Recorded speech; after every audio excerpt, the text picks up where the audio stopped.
after the game, it's the aftermath. Win or lose, we still wave our commander's flag. Riding with Wentz under center, making the pass. Jahan Dotson, young rookie, making a splash. That burgundy and gold, that's what we about. Jonathan Allen knocking QBs to the ground. We die hard and nobody can shut us down. Cause this is the greatest show in town. Let's go. Go, go, go, go.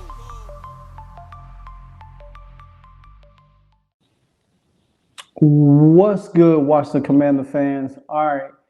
The Washington Commanders got a much-needed win today where they was able to beat the New England Patriots 20-17. A much needed game today. The Washington Commanders did bounce back off of that heartfelt loss to the Philadelphia Eagles, but they managed to put together a great, a really good overall win from defense and offensively. And with the Chase Young and the Montez Sweat being traded early in the week, we was wondering what the Washington Commanders would be like. We were wondering what was going to happen to the Washington Commanders coming into this game. Are they going to roll over? Are they going to play hard? Are they going to really get the things that is needed to be done for them to sustain a victory? Not more victories, but go out and win a game. From the start of the game, the Washington Commanders looked like they was ready to run away with this game from the New England Patriots. But Brian Robinson fumbled that led to the first New England touchdown.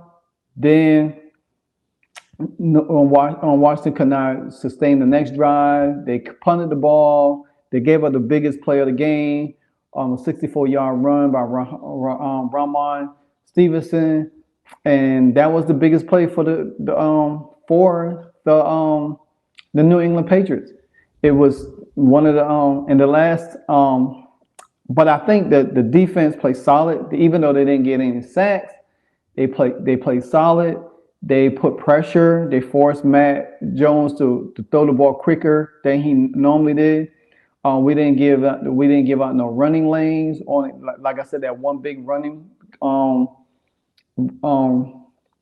big play early on. That was it. But for the most part, if you take that away, they had 107 yards total rushing, and if you take that 64-yard away, they would have had like 40-something yards. So the run defense was good. The pass defense was a little bit better. Still need a little bit of work. Forrest played today. He played very well. He covered. He broke up a lot of passes. Bill Belichick was trying to go his way a lot. You've seen it in the game, but Forrest maintained. He didn't have to worry about dealing with a bigger receiver or elite receiver. He was able to do things that he needed to do. Like I said, the one pass interference penalty, not pass interference, but that roughing the passer penalty on KJ Henry was BS. I said it before. I think the referees in the league is out to get us because each week there's a play in the game that we always seem to be give up, or not give up, but get cheated on. And I don't want to spend too much energy on the referees, but I like how Washington was able to overcome that roughing the passer's penalty, because that was clearly a sack, and it could have led into a turnover also, and that would have gave the Commanders the ball. But nevertheless, these are the things that the Commanders have to watch for, because these are the things that the referees continue to cheat. They continue to cheat. And then Matt Jones was crying to the referee all game to call pass interference and all that stuff. The Washington Commanders defense held it tight, and the offense was able to continue to move drives, put pressure on them. Now, you could say, hey, the Patriots' best defensive guy wasn't there. Nevertheless, we traded away two our decent guys. So it was kind of like an even playing field. But we still had Deron and Allen, which they was up pressure. They didn't get any sacks, but we clogged up the middle when it came to the running game. And I think we didn't allow running. And the thing about it is, if you looked at how the defense was, when Smith, Williams, and Toohill was able to come around in and force everything in the middle, it wasn't, we didn't have to worry about nobody running out on us and squeezing through and stuff like that. Yeah, they throw screens and all that, but our secondary was able to play.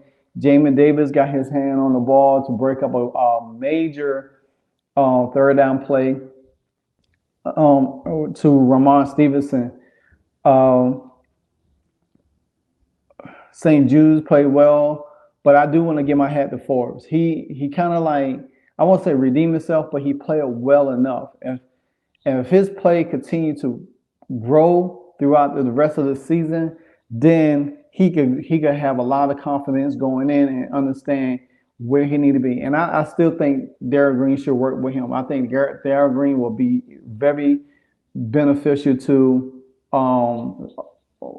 Emmanuel Forbes. But I'm going to take my attention to the offensive side of the ball. Sam Howell is that guy.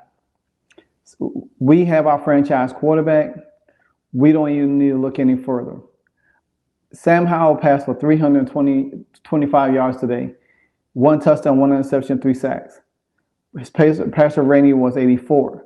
He rushed for 27 yards on 5 carries. The thing about it, Sam Howell wasn't waiting to make things happen. You know what I'm saying? He took the initiative. They got the ball out of his hand quicker. He hit the open man. He spread the ball around to 1, 2, 3, 4, 5, 6, 7, 8, 9 different receivers. You know what I'm saying? 9 different receivers.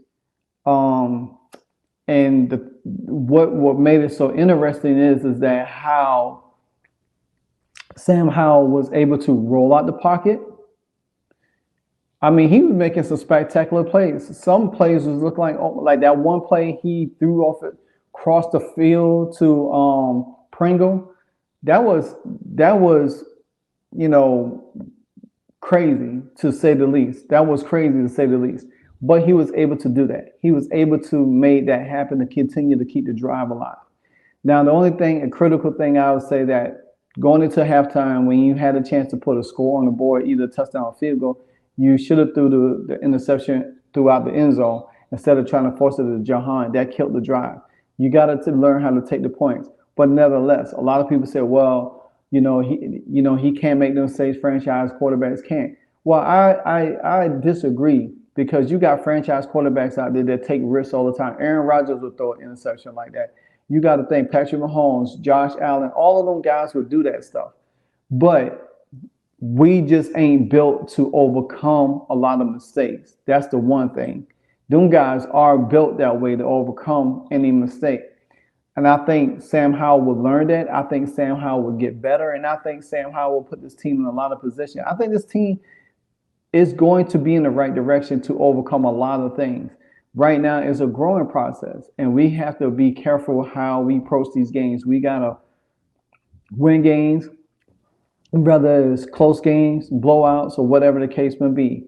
And I think now that you see Eric Bieniemy and Sam Howell starting to grow a little bit better. And once they continue to grow together, it's going to be easier for Sam Howell and Eric Bieniemy, because then you're going to have Sam Howell be able to understand what Eric Bieniemy is looking for. Eric Bieniemy is going to be able to trust Sam Howell on the field, say, okay, he's going to be able to make this play. He can't do that now because they still learning each other. They still growing with each other. But you starting to see it take effect. There's a lot of things Sam Howell still have to clean up, and that goes with the territory.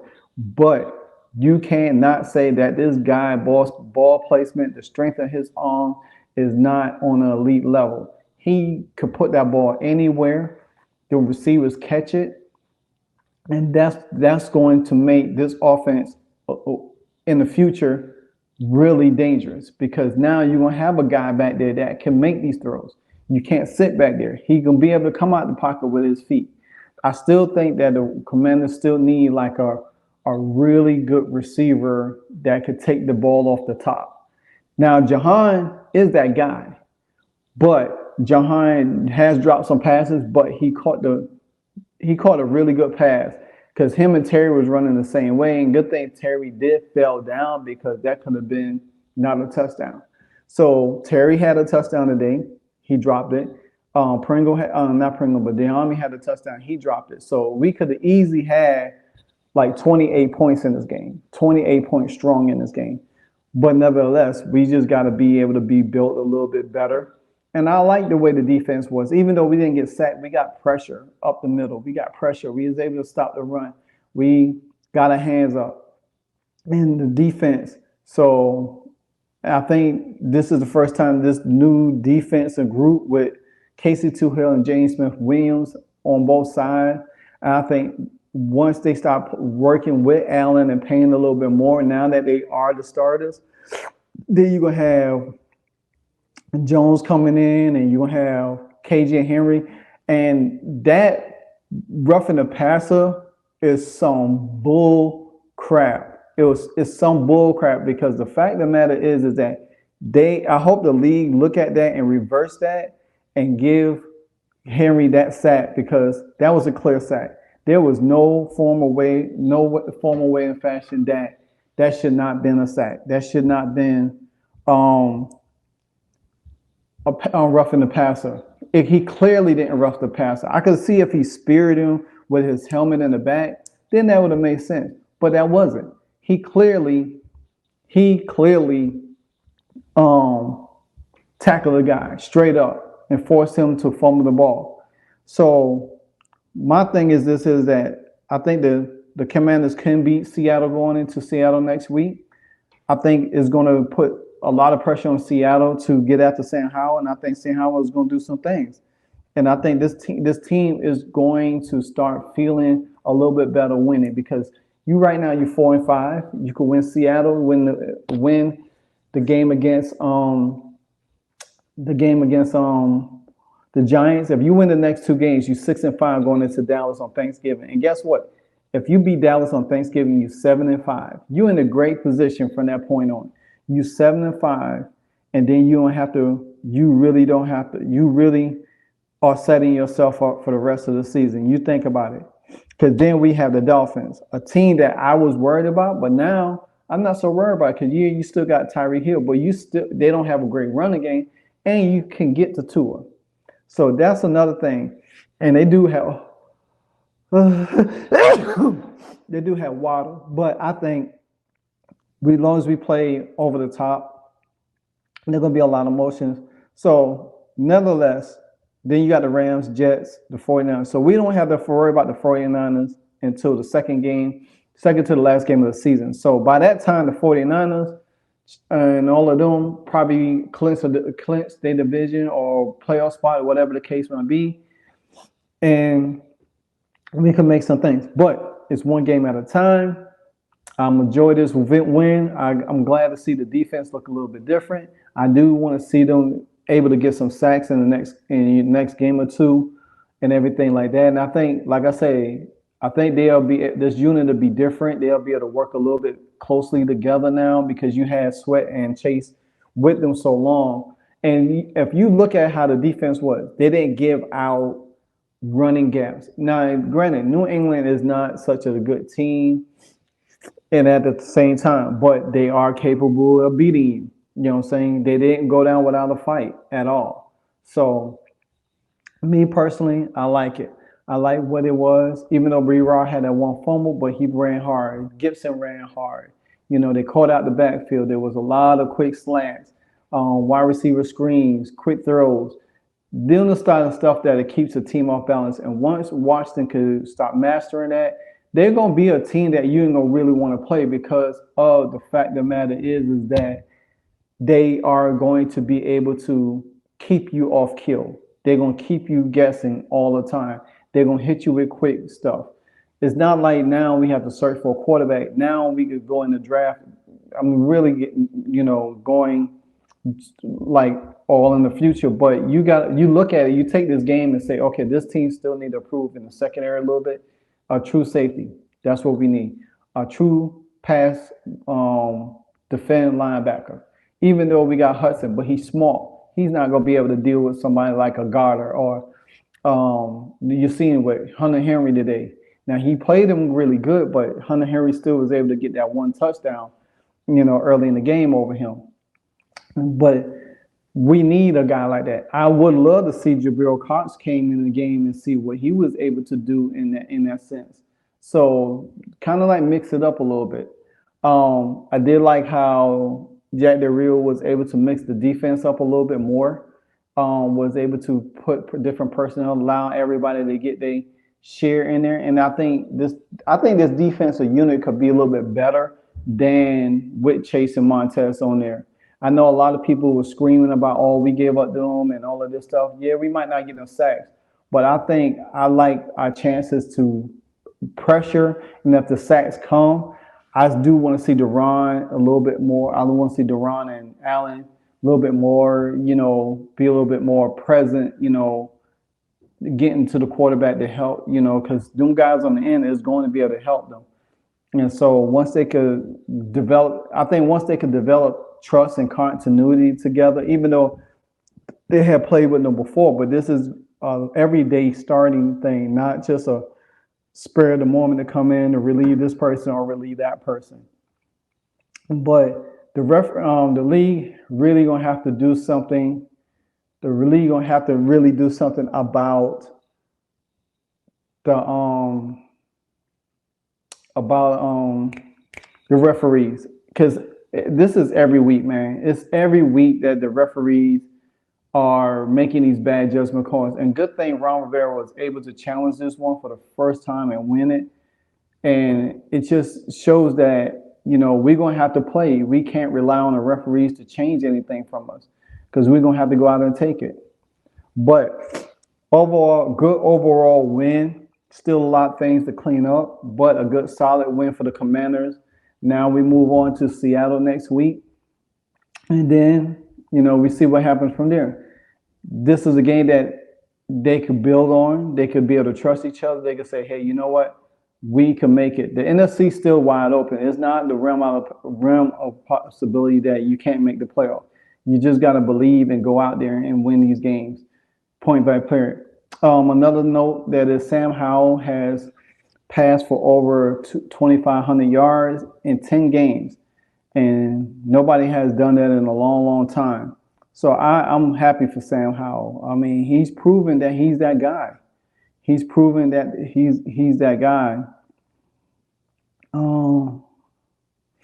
So that's what I like right now. I love the way he's playing and everything. Yeah, so Patrick Mahomes, I think Jared Goff didn't play. Josh Allen played tonight. So Sam Howell has 300 something. He has like 24,000 yards. So he'll probably move up into the top 5. He's what? 1, 2, 3, 4, 5, 6. He's 6 right now. He'll move up in the top 5 because Kirk Cousins got hurt, so he won't be there. But that's good. I mean, he got more. He came out of the same draft with Brock Purdy. Brock Purdy is not passing that well. Desmond really not either. Geno Smith is not even passing the ball that well. So you got to think about it. And Baltimore shut them down today, shut Seattle down. So Washington got to be looking really, really good to go in that game confident to beat, where they could beat it, because I don't think they could be able to get to Sam Howell like that and everything. But the receivers got to help him out a little bit more. There's a lot of points that we could have had today in this game, a lot of points. And I feel like they're going to have to do a better job of peeling off, because especially if Sam Howell is going to run the ball out the pocket and he's going to be looking for guys got to peel off. That's the same way they did it in Kansas City with Patrick Mahomes.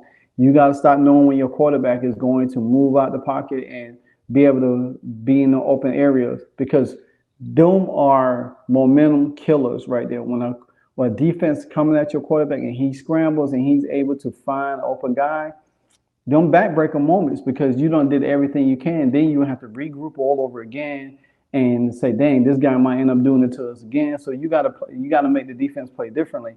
And Sam Howell made some of them kind of plays early on in the first half. So, like I said, if Brian Robinson didn't fumble, I think the Commanders would have went down and scored. It would have probably been 17 the zip, it would have probably been ugly. We probably could have scored 31 points today. But nevertheless, we just got to be a little bit more and protect the ball and not turn over. Sam Howell got to clean up the little interception things that he normally has and everything like that. But unless that, guys, great win for the Commanders today. They held off the New England Patriots to a score of 20-17 with Sam Howell throwing for 325 and 1 touchdown, 1 interception. Until then, stay tuned for tomorrow when we do a complete breakdown of the game on the Commanders, watch the Commanders, the aftermath. Until then, I'm out. Hail to the Commanders.